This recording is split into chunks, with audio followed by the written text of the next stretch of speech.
Sunny Dixon. Salam Darurat. Welcome to Readings, January 2021 edition. My name is Zidek Siu. I'm a host for Readings this month. I've been going to Readings since I was a teenager, and this month's Readings, it is Readings' 16th anniversary. The fact that Sharon Barker has kept Readings running throughout this time, continuity is really tough in the best of times, and now that we are in this existential crisis and dread, I think this is all the more amazing. I'm proud to present this month's slate of guests. They are writers, poets, musicians, artists, playwrights. Zi Jun is a poet and theatre maker from Taiping, and she's currently pursuing her MA in Public History in Vienna. She is co-creative director at Exit 11 Performing Arts Company and has published work in Eunoia Review, Stone of Madness Press, Queen's Magazine, and many others. She's a multidisciplinary artist and also photographs and embroiders. Hi everyone, my name is June, and I am a poet and a theatre maker and a historian. Today I will be reading from my chapbook in progress titled The Totality of Ephemeral Happenings. A chapbook is essentially a shorter collection of poems, and this chapbook is semi-autobiographical. They're about my coming of age, they're about pleasure, they're about diasporic feelings. So the first poem that I'm going to read is titled Notes of a Native Song. And this poem, the title is taken after James Baldwin's book, Notes of a Native Son. Notes of a Native Song. All these years, I have elongated myself to hug the shorelines. By force of eddying currents, I have charged the ocean with the responsibility of carrying my every paradox, every splash of the word. In English, I am a voyager. I leave the South China Seas for the white man who will wrap me in his tentacle language and call me sushi, who will lick my lips and say it is the sweet and sour of his childhood restaurant, begging me to spit soup in his mouth, pathetically round and endless. I never profess my love for the language. I have merely written it all down. In dialect Chinese, I am all the notes of my native song. I could be slender like an orchid stem. I could be a ship in a bottle and never been burned by the salt. I could be ambition trapped in a rice bucket, the kind who loses her tongue when someone in the room goes in for the kill, when that someone asks if I speak English. The next poem is called The Elderly Couple Next Door. The Elderly Couple Next Door. The wok browns the crumbling fish, the walls yellow, and so do women in the house. The intimacy of the kitchen is a pressure cooker. Even lotus roots soften in steam, and shallots lose their sting in blistering oil. The ancestral altar is without ash or spirits. The children left the nest chasing after fugitive cities. They eat from the boxes heavy with grease. Before long, the mosque outside bellows like a ship and anchors on the rustling crowd. Adjusting to the light, the men squint as they step outside, fallen like breadcrumbs. Behind jaundiced walls, they inseminate their wives with cloudy simulacrums of Mecca, Macau, and London. They brought a fanny pack and a camera to Singapore. They are no stranger to massacres. They slow cook desire to soften the brunt force of intimacy. Their bed is a torn banana leaf. When the phone rings, she is always there. And when she cooks, the smell becomes unbearable. The cucumbers are more slippery than usual. Her bruises are tender under her cotton shirt. The next poem is titled Booty Call. Booty Call. I would be a girl without government. I would be blue from all the licks I dip myself in. I would be a song without a clef. I would echo around the room. I would deploy missiles from the burning centers of my areolae. I would have my legs slightly ajar and you would eavesdrop or tap my frayed wires. I would lace your skin with travesty until the white turns red. I would grab onto the night and curse in dialect. I would fall for your architecture. I would forget what my birth chart says. I would remove the thin shield and the sheets would stain and there would be a wayward regret hanging like a sock on the doorknob. I would tumble in the swamp willingly. I would tell my girlfriends about the espionage, his continent of stones behind the sleep talk. I would keep the bitterness the way a fireproof safe keeps papers. I would run into the night, still sovereign. I would text you the next time I'm in town for a business trip. The next poem is called What Women Really Want. What women really want. We are bare and shuddering. Most of all, we are in love. We held still the hooks we press into each other's skin. We are a sculpture this way, born of the same wanting. You trust that I won't let go. I trust your trail to infinity. Your belly rises in the edge of my sea. It is humbling to find you this way, when pain becomes tender from an internal reckoning. I see you give up like a satin slipping away from a moon. You are here like you have never been here before, and I am a comet blazing across the geodesy of skin. In your multitude, I was a follower and a beginning all at once. In my wriggling atop a casino, I am desperate. I have been wanting to see God extinguish the ego until we are losing and pissing the flag, until I am gifted a tonguing, and then you lead me into a gasp and then an undoing. The next poem is called My Partner and I Watch the Ocean Before Bed. My partner and I watched the ocean before bed. The sea I grew up with wasn't the crisp blue in the David Attenborough documentary.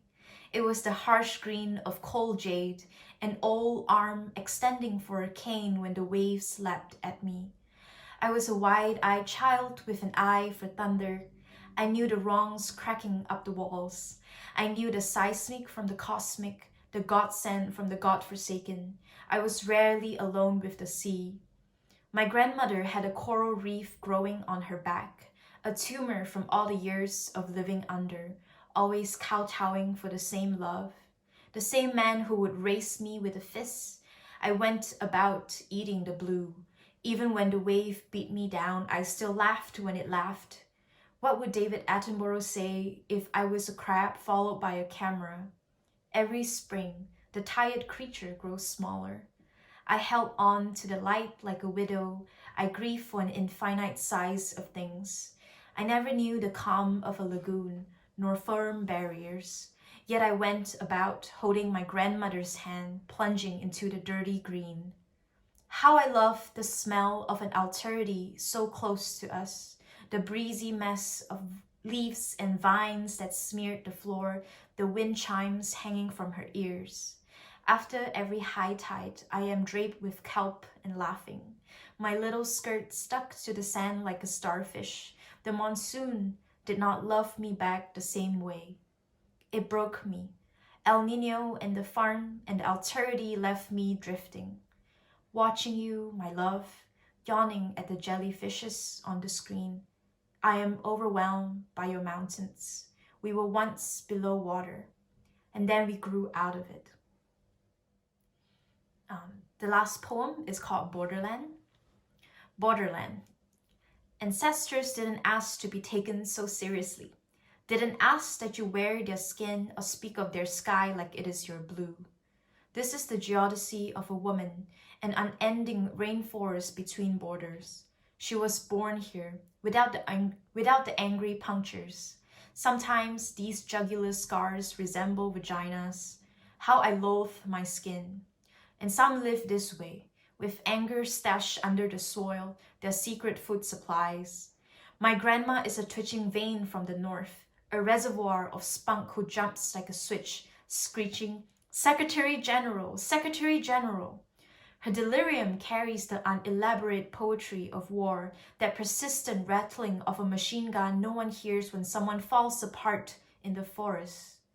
These are the women who dry their bras under the fallen branches, the ones who hide from the surveillance sky. These are the women with yellowed teeth. This is the archipelago we live in, one with mountains to cross and elephants to tame. My senile love, the sunrise on my childhood beach. I can see her here amongst these women talking about the lottery, ashes to gunpowder, insoluble like history. She wades into the waters that will set her free. I ask her how it feels. It feels... She closes her eyes. It feels like a drop of rain falling into the Pacific Ocean. That is all from me. Thank you. Sharifa Nadira is a visual artist and designer. Her practice reflects a world where art cross-pollinates with science and native knowledge. In 2019, she was accepted into the Rimbundahan Southeast Asian Art Residency, where she worked on a book, Recalling Forgotten Tastes. Her current projects include documentation of forest sights and sounds through visuals and illustration, and a collaboration with the Urban Diversity Initiative to teach botanical illustration. Hi everyone, my name is Sharifa Nadira. I would just like to say thank you to Zidek and Sharon Bakar for having me and the other three wonderful writers for this month's readings session. First of all, I wouldn't really call myself a writer. I just happen to be an illustrator who wrote and painted for a new book called Recalling Forgotten Tastes. So this book is a collection of illustrated edible and non-edible plants centered on the environmental knowledge of the orang asli communities in Selangor and Negeri Sembilan as well, primarily from the Semai and Temuan subgroups. So I spend a lot of my time learning from my indigenous teachers and guides on how to forage these precious plants, and eventually came up with a series of paintings and illustrations for this book. The first chapter is called Nature as a Lifeline.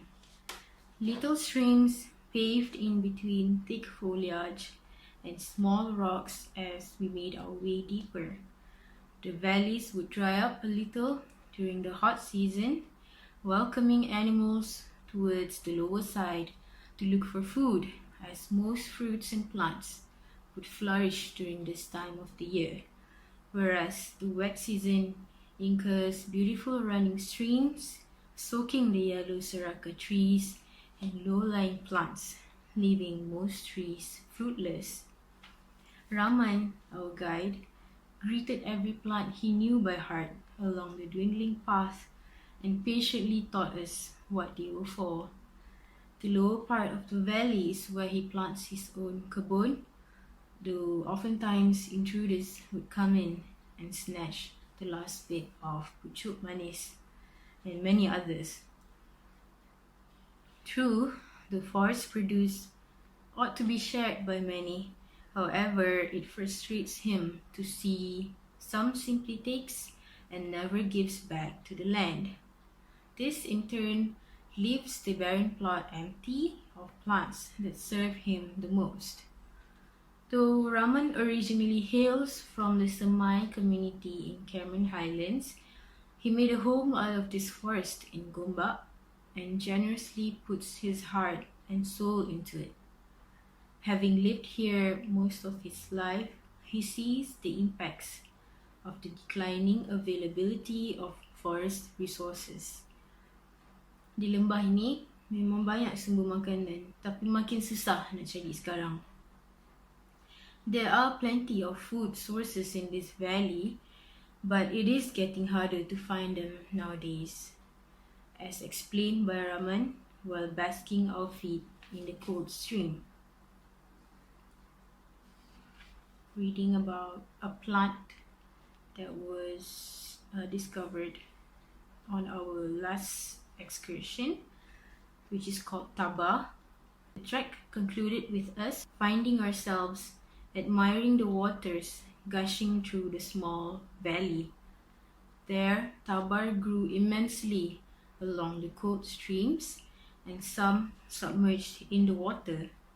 It is known that the umbut of this plant, though quite difficult to obtain, carries water that is good to treat stomach ache and fever.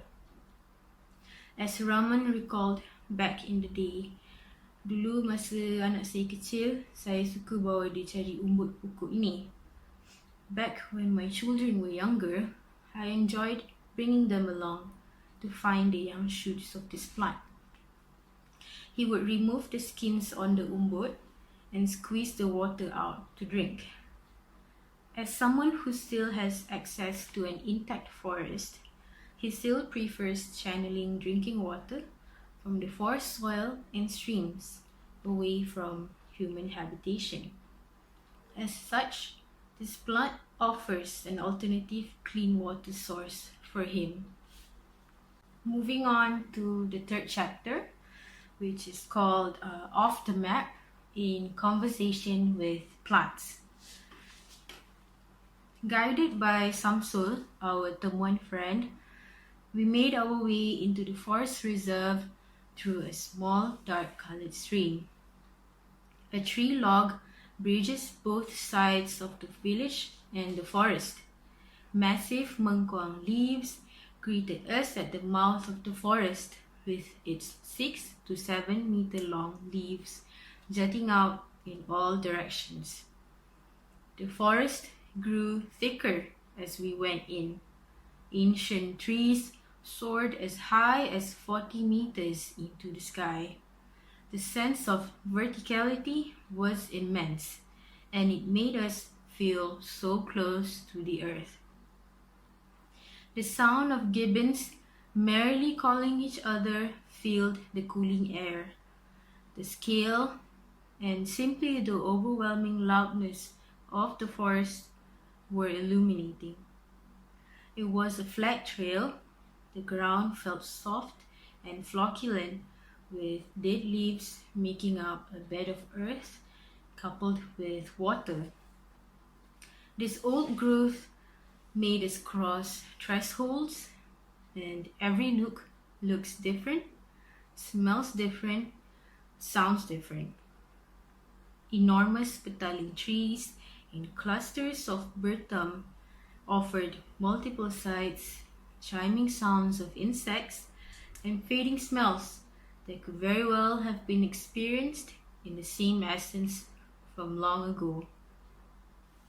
Samsul made the effort to entertain our request to learn more about the vast biodiversity that has served him and generations of Temuan people who have lived there long before him.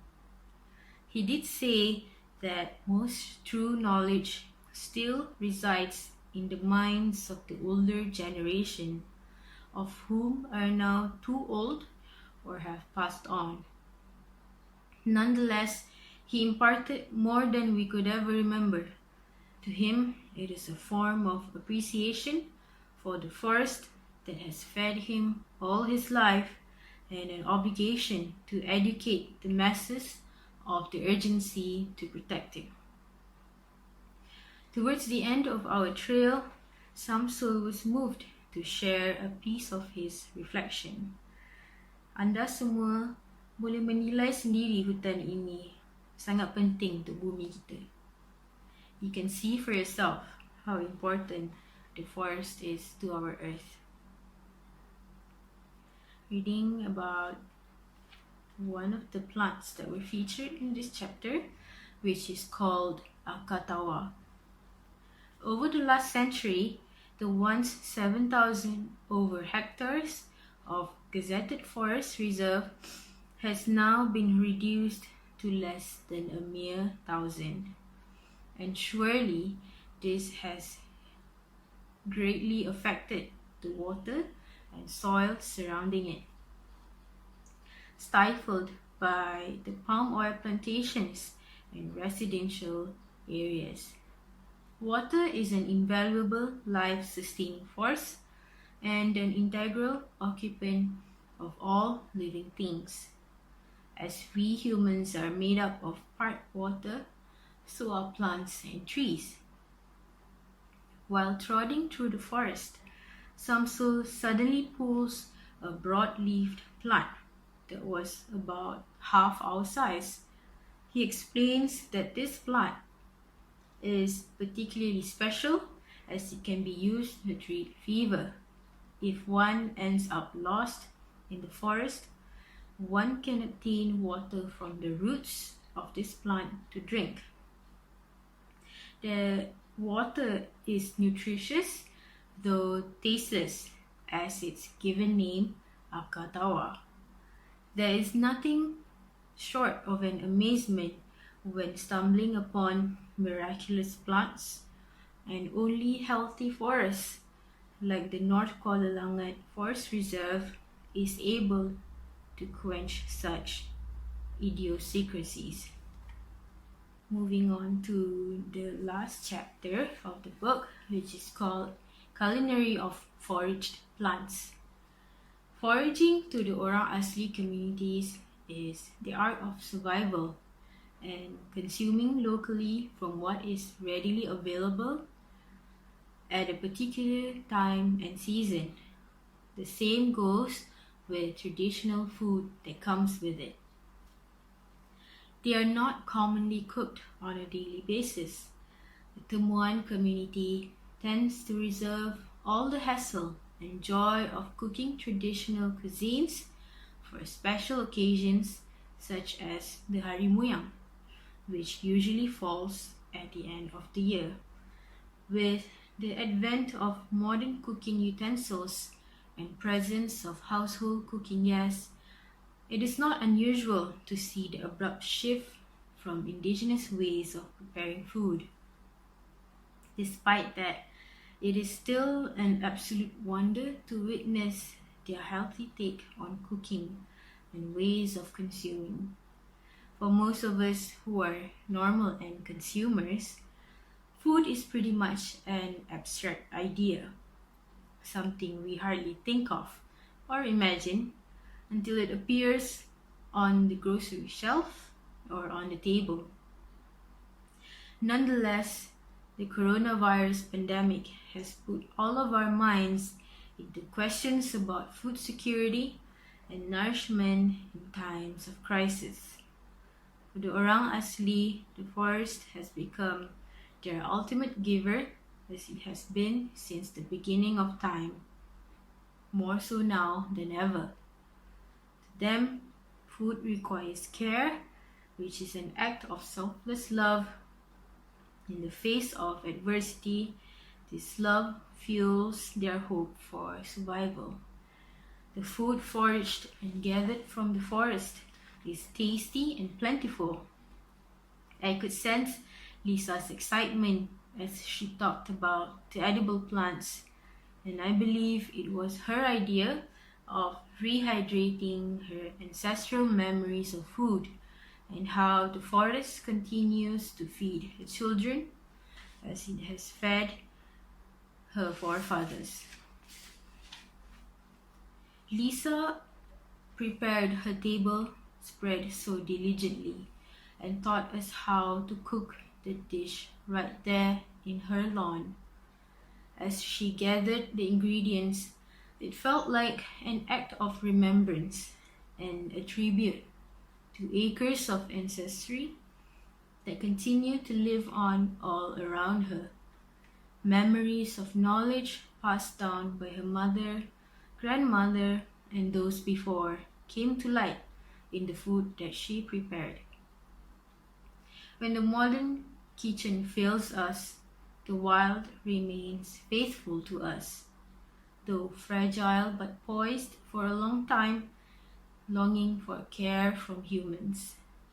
As her mother watched us gather around the outdoor kitchen from her veranda, her sister-in-law was also present to assist her.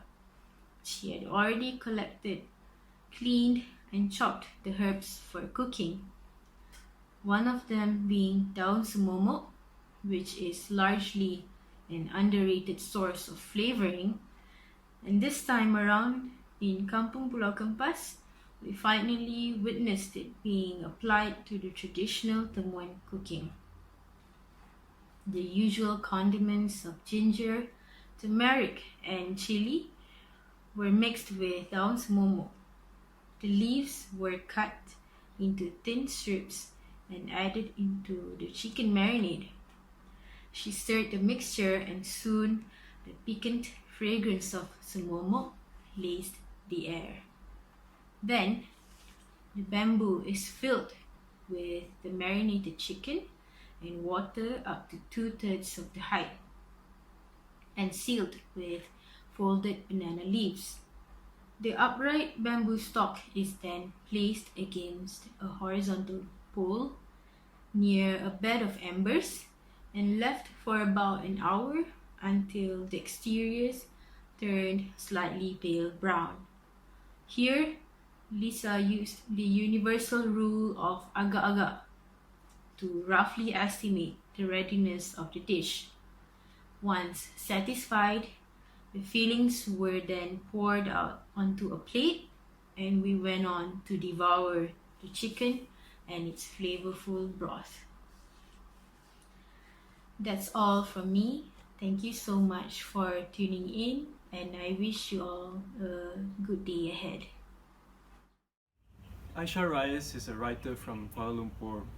She has been independently publishing literary work in Bahasa Melayu since 2008. This is the favorite of hers that we own, Surat Khabar Nakal, a collection of blackout poetry. Her work has been presented and read in Kuala Lumpur, Makassar, Banggai and London. She's been a recipient of numerous grants, the most recent being a residency in Westfjord, Iceland, with photographer Hasful Zainuddin for their collaborative photo poetry volume, Tanah Lain. Assalamualaikum, salam sejahtera. Nama saya Aisyah Rais. Saya akan membacakan sebuah cerita dari zin atau buku kecil saya yang diterbitkan pada tahun 2013. Buku ini berjudul Kamera Tatami. Cerita yang akan saya bacakan berjudul Tentang Sepasang Kasut. 1997. Umur aku 10 tahun. Baru darjah 4, sekolah rendah. Rutin harian aku pada masa itu tak lain ialah pergi sekolah kebangsaan waktu pagi, balik sekolah cepat-cepat salin baju, tolong emak buat kerja rumah. Kemudian pergi sekolah agama sesi petang, balik sekolah, buat kerja rumah lagi, buat kerja sekolah dan tidur. Dalam kamus hidup aku pada masa itu adalah kerja rumah membasuh kain menggunakan tangan, membasuh pinggan mangkuk, memasak, menjaga adik-adikku, beri makan, memandikan dan menolong apa lagi yang patut di rumah. Emak berniaga jual kelapa. Jadi di antara selamasa semua itu, kalau ada orang datang nak beli kelapa, aku akan mesinkan.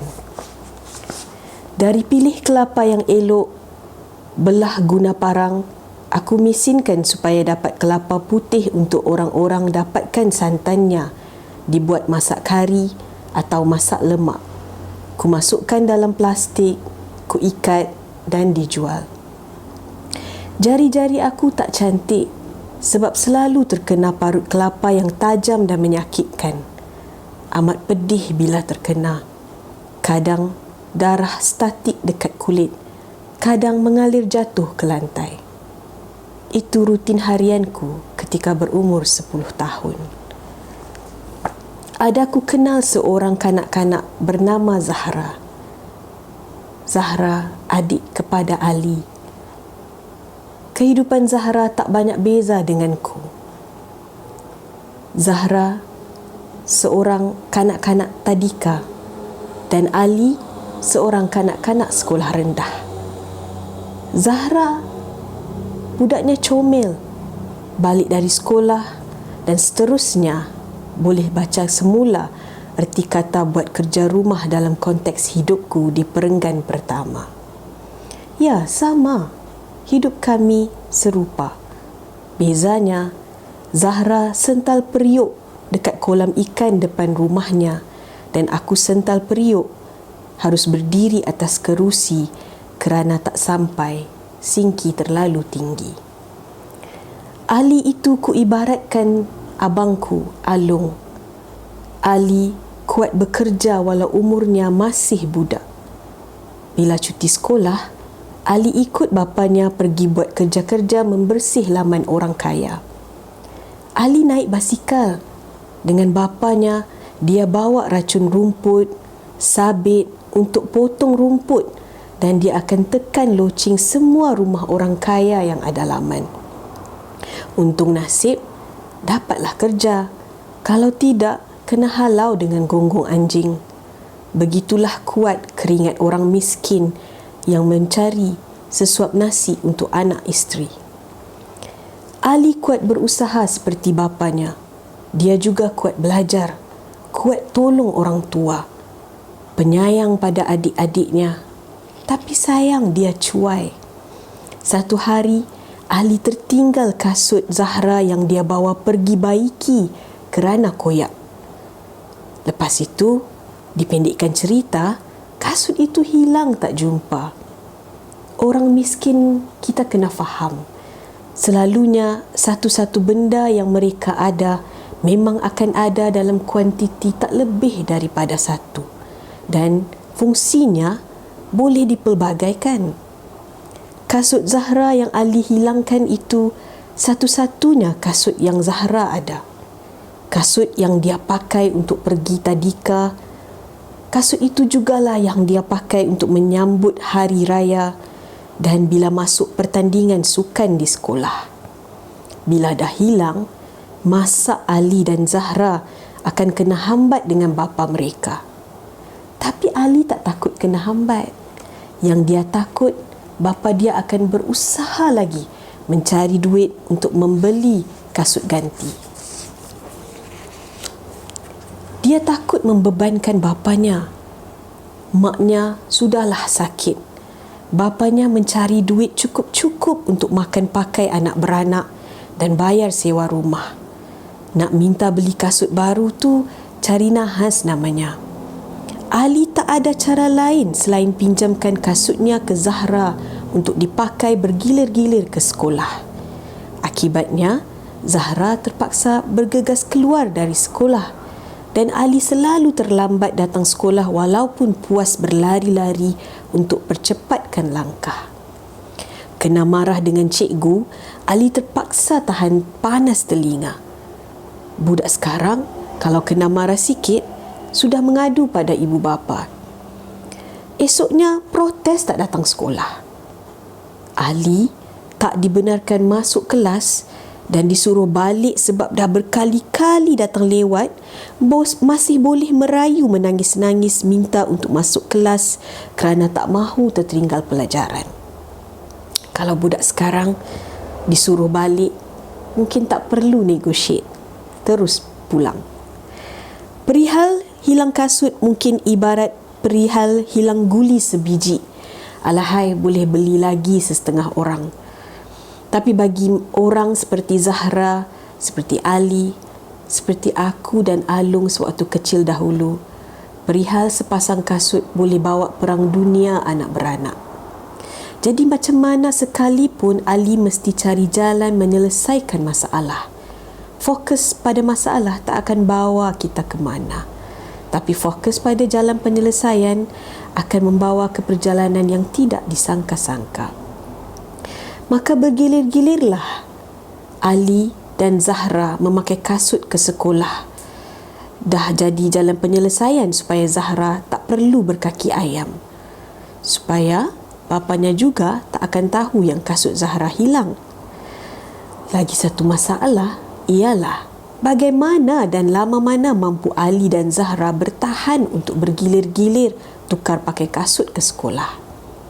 Bak kata orang putih dalam sebuah cerita, escaping is easy, the hardest part is staying free. Macam serius sangat bunyinya.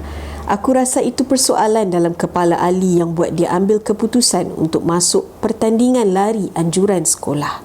Misi dan impian Ali hanyalah satu, untuk memenangi tempat ketiga. Kenapa tempat ketiga?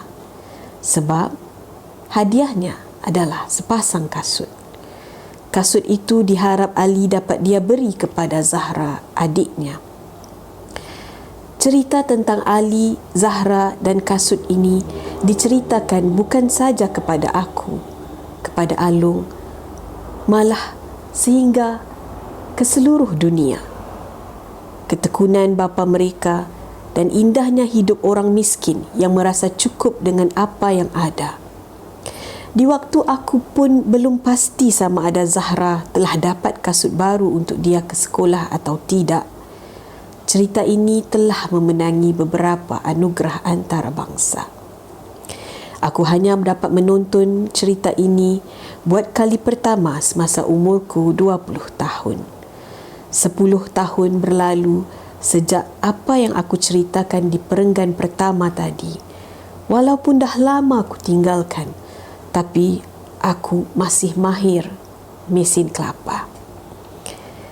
Untuk cerita kasut yang lebih daripada bagaimana untuk mendapatkan sepasang kasut ini, ku ucapkan terima kasih kepada Majid Majidi, penulis cerita ini. Terima kasih. Francis Wolff has been in the local underground music scene since 1991 and has released 3 albums: Smile for the Revolution with the band Spunky Fungi, Hopefully Whenever in 2011, and The Surrogate Friend in 2016. He has written 5 books. I Swipe Right is his latest. When not writing and doing music, he runs a game shop and practices his inking. Hi, my name is Francis Wolff, and today I'll be reading to you a story from my book, I Swipe Right. But before that, I want to say thank you to Sharon Bakar, ZXU and Param for making this happen. So, the story we're reading to you today is called Unified Hearts, and it's actually the first story from this book. Sonia closed the door as the last of the guests left.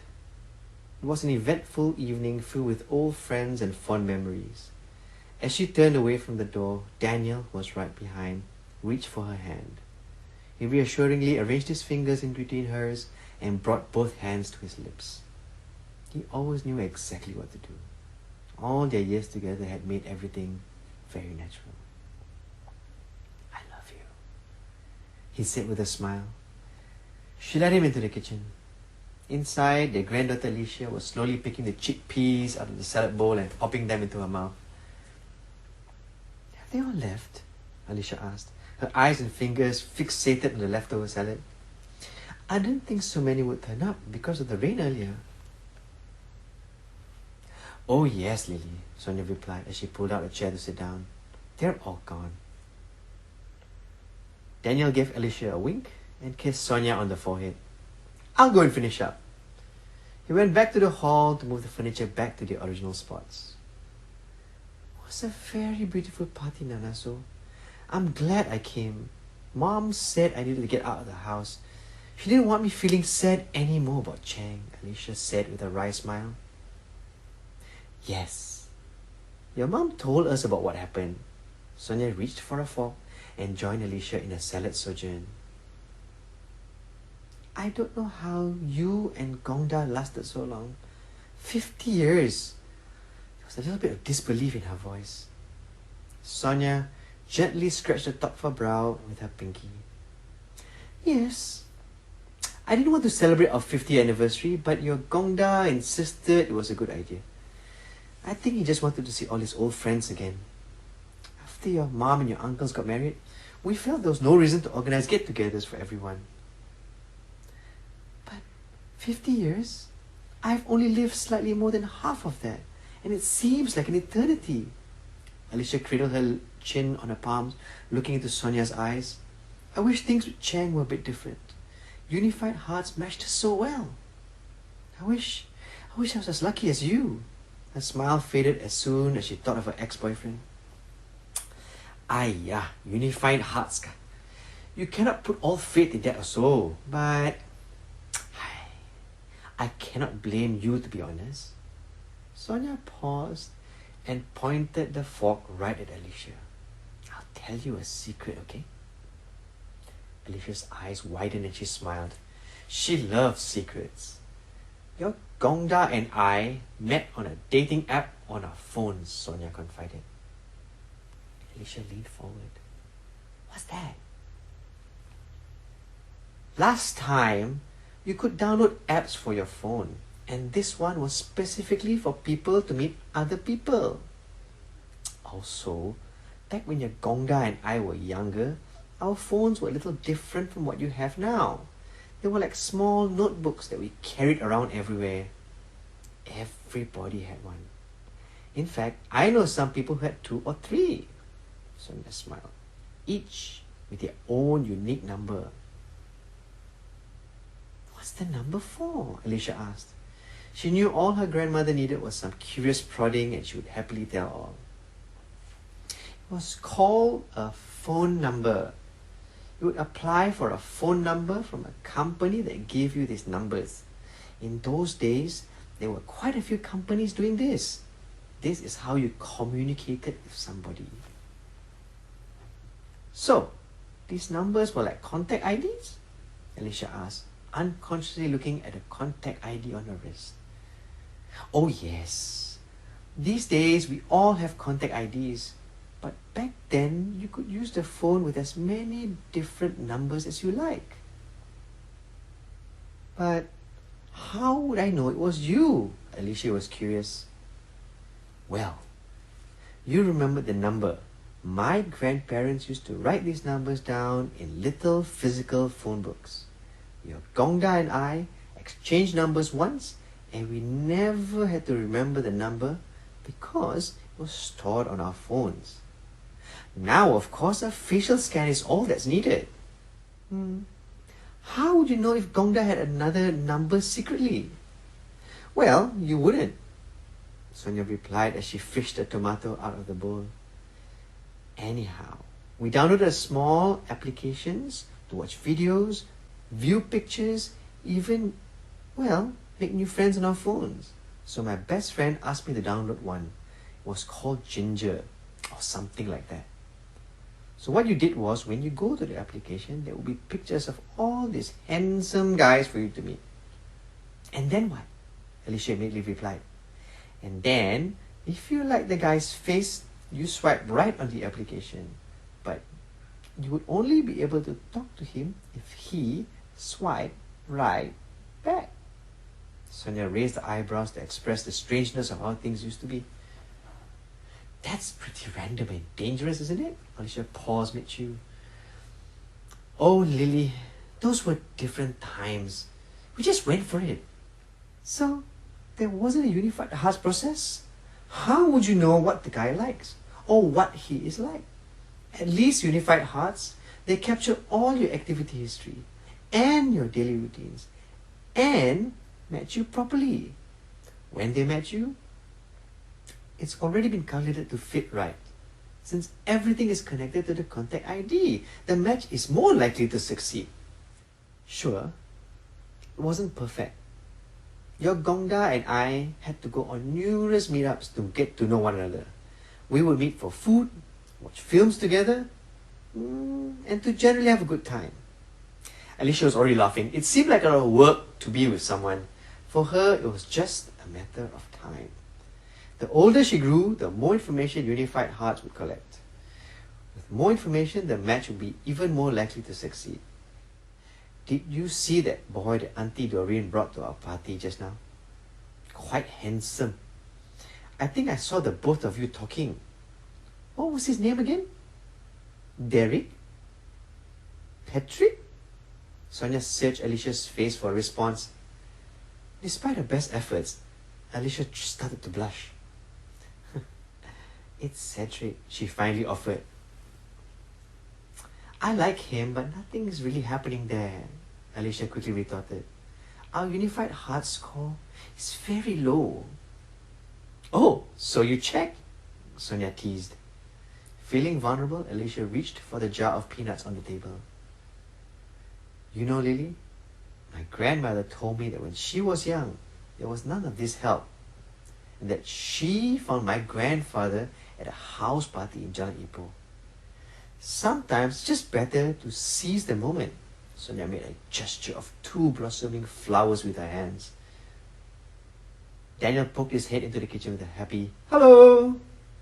I think somebody left the umbrella in the garden." In his hand was a yellow umbrella. "I'll leave it by the door in case anybody comes for it." I was just telling Lily about how we met and how my grandmother met my grandfather. Sonia turned with a smile. "Oh, you mean the story about how we went to eat at the same place during lunch?" Daniel waited to be prompted.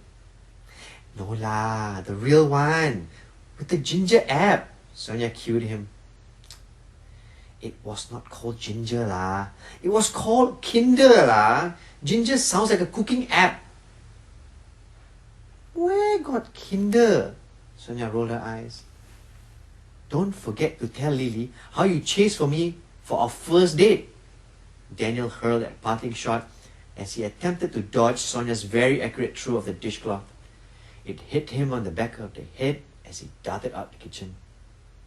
"Stupid man," Sonia huffed as Lily giggled. But your Gongda was very handsome. He was so shy and awkward when we finally met.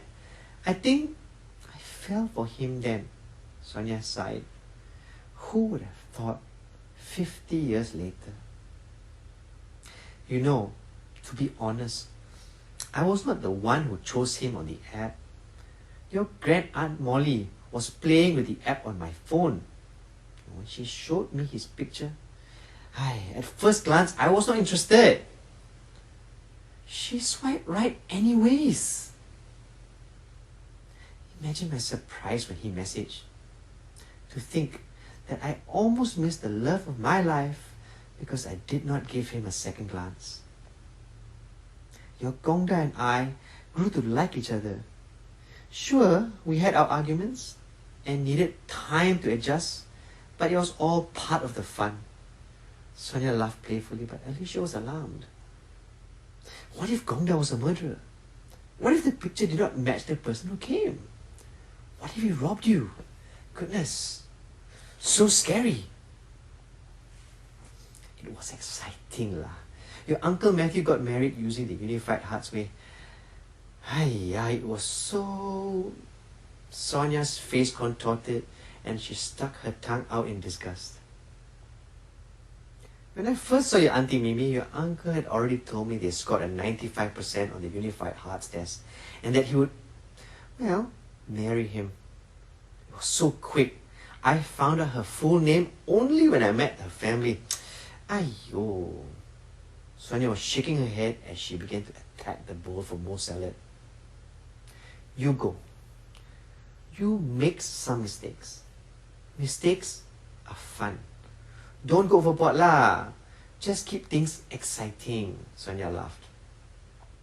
You should decide what feels right, not leave it to Unified Hearts. Just then, Unified Hearts chimed in as if it knew it was being talked about. 3 potential matches in the area, it said. Alicia looked down at her wristband and back at her grandmother. They both burst into laughter. The doorbell rang. Both grandmother and granddaughter instinctively turned to look at the kitchen door as if a visitor would somehow waltz in. The doorbell rang again. Where is this old man? Sonia started to get out of her chair, but Alicia was already rushing to the door. I'll get it, she said. The doorbell rang a third time when she finally opened it. Her heart fluttered when she saw who it was. I think I left my umbrella here, the gentleman at the doorway said. Alicia, realizing her heart was racing, Ah, yes, she said as she reached for the umbrella right beside the shoe rack. She handed him the umbrella, but she could feel his eyes on her. Looking up, she was right. It felt like he was looking right into her soul. Do you want to come out and hang out sometime, Cedric? She asked. Instinctively, immediately feeling mortified as she allowed it to escape. Cedric smiled broadly. I'd like that. I like that very much. Yeah, so that's it. Hope you like it. Thank you very much. Tan Jia Ying is a creative writing major at Nottingham, Malaysia. She started writing short stories for Rare Zines in 2018 and continues to procrastinate on her novel. When she isn't writing or scrolling through Twitter, she likes to tell people she was born in the year 2000 and watch them instantly age 10 years. I'm aging 10 years right now. She is also in this book, Homegrown, an anthology of new writing from Penang by the Malaysian Writers Society. Hey everyone, I'm Tan Jie Ying, but most people just call me JY for short, and today I'll be reading an excerpt from my short story, The Colour of Glass. You can find the full story in Homegrown, Nutmeg's first anthology. So, here goes. Shan, you can't just add a Hokkien Mee block in there. Yes, I can. We always eat it together at that Taman Free School place, what? That makes it part of our friendship too. Aya, yeah ho. Ha, see? Shan proudly lifted his chin. I've built more friendship homes than you, lah, Kai. Don't tell me what I can and cannot put in hours. Just shut up and help me. Kai threw a block at Shan, then huffed when it phased through his forehead harmlessly. If Ma gave me more time to play and less time to study, then I could be as good at building homes too. You can take both my brothers if you want. All they ever do is ask me to do their chores, and they only stopped when my parents noticed a block labelled, "Let Shan do all the work," in our home. He pursed his lips, then squinted at the corner of the house. What should we put in this gap? Kai thought for a bit. People have been building homes for thousands of years, but the one thing that hasn't changed is how each home block represented one thing that all parties in a friendship or relationship shared. That means it had to be something that either both liked or something they did together often. Technically, the sky's the limit since this home didn't take up any physical space. But their house was a small one, so they had to pick and choose what things they wanted on the blocks. House visits? Kai said. Or if sharing food counts, nasi kandar?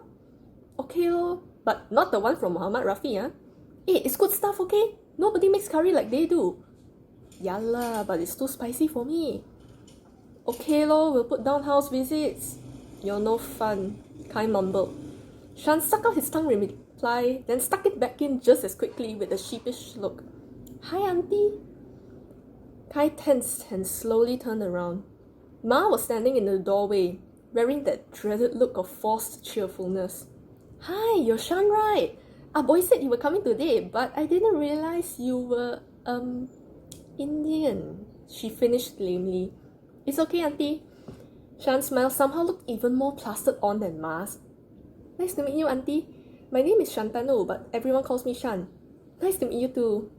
Ma's lips became a straight line. Do make yourself at home, yeah? Okay, auntie. Are you in the same school as Kai? I've never seen you before. He goes to River Road, Kai piped up. Standard 2, just like me. And Ma, his family moved to the 3rd floor the same day we moved here. How come you've never seen him? Oh, 3rd floor is it? Ma waved her hand dismissively. I remember now. Your father is the one who likes to shout when he's drunk, yeah? That's not him, auntie. Shan smiled thin ever so slightly. You must be talking about Uncle Lai. Ma froze, then let out a nervous laugh. Sorry. We live too high up to hear what language he's shouting in. It's okay, auntie. Have fun, yeah? Okay, auntie. Shan waited until Ma disappeared into the bedroom, then elbowed Kai in the arm. Hey, you never mentioned her to me, is it? How come she didn't know I was Indian? I did. She thought your name was the Chinese Shan code. Kai crossed, then uncrossed his legs as he kept his gaze firmly on the ground. Sorry. Ayo, you think everyone's colorblind like you? Shan sighed. Okay lor, I accept you're sorry. So, friends again? Kai asked. Shan? Kai scooted a little closer, then gently bumped shoulders with Shan. We're still friends, right? Yeah, sure, it's just... Can you take out the house physics block for me? Shan mumbled. Huh? Why? Kai looked up abruptly. You don't want us to visit each other anymore, ka? No lah, you'll always be welcome at my house. This time, Shan was the one looking down. I'm just not sure if I'm welcome at yours. But Ma didn't mean it. Kai spluttered. Aiya, you know all those adults lah, always so judgy. I know, Kai. Shan replied, finally meeting his gaze. Half the block thinks my appa's the reason their lift smells like whiskey on Saturday mornings, and the other half never corrects them. The only people who don't call me Kei Ling Kia or Apu Nene are you and my family and the other Indian families in Jelutong. Shan's shoulders sagged with every word. I'm sick of it lah. Kai hesitated, then slowly slipped the house visits block out of the gap and disintegrated it with a wave. I'll put in a nasi kandar block? He asked softly. Thanks, Kai. No problem. Okay, we're done. Kai scooted backwards and looked at the house. How does it look? Shan smiled. It looks really blue. Then he looked over at Kai. Do you really not see the colours? Kai squinted hard, then shook his head. No. I'm not colourblind, but it's been like this since I can remember. Even Dr. Lam doesn't know why all home building blocks look grey to me. How come like that, ah? You ask me, I ask who? Shan tilted his head sideways. Did the doctor say whether it'll get better? I don't know lah, Shan. I think you start eating spicy curry sooner than I can start seeing colours. Hey, you keep your mud Rafi out of this, ah? Ah boy, we need to talk. Kai sighed and turned off the TV. Yes, Pa? Kai could already hear the approaching thunderstorm before Pa opened his mouth. It was in the way he took 2 deep breaths before speaking, the way he slowly took out his last cigarette for the week. You finished your UPSR today, right? Yeah? Kai answered slowly. I'm going out with some friends to celebrate tomorrow. Why? Pa held up a finger, moved to the balcony, then lit the cigarette and started puffing. Pull up you and Shan's home. Why? Pa sighed. Because I can't conjure a home that isn't mine, that's why. Pull it up. Kai huffed.